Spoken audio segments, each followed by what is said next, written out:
Ipinagdiriwang ang Earth Day tuwing April 22 para hikayatin ang lahat na pangalaga ng ating planeta.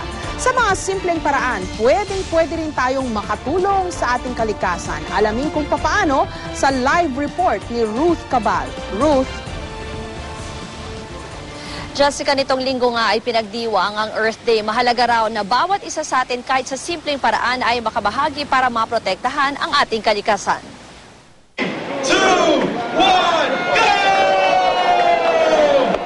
Kasabay ng pagdiriwang ng Earth Day, sama-samang tumakbo ang ilan para makilahok sa isang fun run sa Global City sa Taguig. Layunin nitong ipaalam ang mga problema sa kalikasan at ang mga solusyon para rito. Kaso mismong ilan sa mga sumali sa fun run, tila may mga kailangan pang matutunan. Nagkalat kasi ang mga basura matapos ang event na para pa naman sana sa kalikasan. Ang mga simpleng bagay gaya ng tamang pagtatapon ng basura, isa lamang sa dapat matutunan para makatulong sa kalikasan. Pero may ilan din namang sinasapuso ang pagiging earth-friendly. Natsyempohan namin si CJ habang papalabas ng kanyang bahay sa Quezon City. Araw-araw daw siyang nagbabike. Dati-rating nagmamaneho siya ng sarili niyang kotse, pero bukod raw sa mas nakakabuti ang pagbabike kontra sa air pollution at carbon emission, tipid pa raw ito at mainam rin na ehersisyo. Every time na magdadrive ako, isang labas ko, mga 300 ang gas. Gusto ko sana promote din yung pagbabike dito sa atin. Kasi sa ibang Asian countries, mas marami na nagbabike. Ang Earth Day Network by website na Billion Acts of Green, kung saan hinihikayat ang bawat isa na mag-pledge na magagawa nila para sa kalikasan. Lumampas na nga ng 1 bilyong tao ang nag-pledge dito. Ako kasi sanay ako na yung laptop ko, usually nilalagay ko lang sa sleep o kaya sa standby mode. Yung pala, kahit konti, kumukonsumo pa rin pala ng energy yon. Kasi yan, gusto ko pagbukas ko ready na agad. So, ang pledge ko is I will switch off and unplug my computer and other appliances when not in use. So, lumabas na yung pledge ko. So, it's one of 1 billion acts of green na. So, pwede ko na siyang i-share sa Facebook. Sabi ng Greenpeace, kahit raw kasi naka-standby mode o kung maiwang nakasaksak pa rin ang mga charger ng computer o cellphone, nasa may 30% pa rin daw ng kuryente ang nakukonsumo nito, kumpara sa 0% kapag patay o naka-unplug na ang mga ito.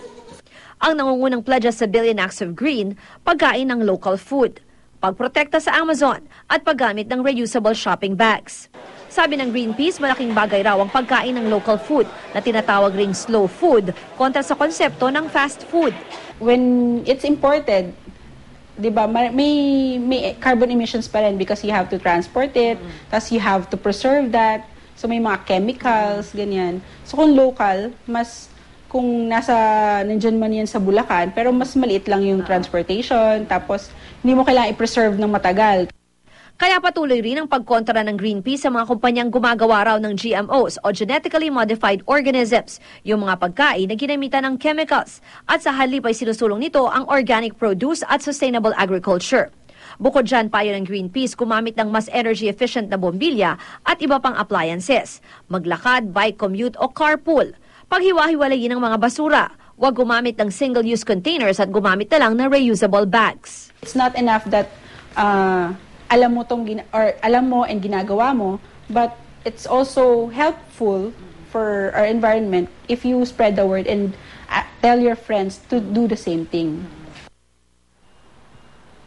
Jessica, yung natipong Billion Acts of Green ay formal na ipipresenta sa world leaders sa United Nations Earth Summit sa Brazil sa Hunyo. Jessica. Okay, hindi na ako magtatanong sa'yo para makatipid pa tayo sa running time. Hindi na tayo mag-overtime at makatipid din tayo sa kuryente. And incidentally, Ruth, kanina pa natin pinapatay yung aircon dito sa studio, bagamat hindi pa tayo tapos. Kasi meron pa namang lamig na pwede pang mag-sustain sa atin hanggang matapos itong ating newscast. Yun ang ating pledge. Maraming salamat, Ruth Cabal.